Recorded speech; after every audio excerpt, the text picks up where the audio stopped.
Yan yung buhay araw-araw. Pag may pupuntahan ka, lalabas ka ng bahay, yan ang may encounter mo.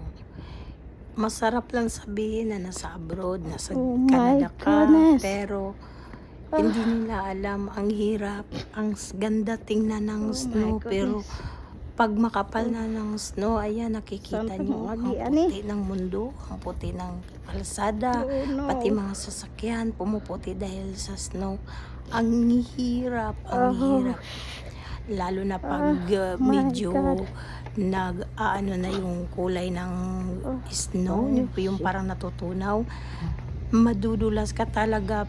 Pag hindi maganda ng quality yung boots na suot mo, madudulas ka at madidisgrasya. So, kailangan konting ingat. Kahit gusto mong magmadali, hindi kaya na magmamadali dahil nag-iingat ka dahil baka mabalian ka. Ang sarap sa pakiramdam na sa abroad.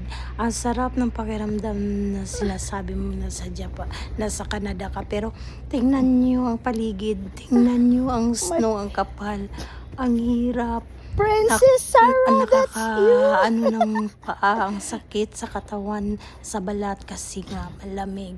Pero lumalaban kasi dahil sa may rason tayo kung bakit tayo pumupunta ng abroad.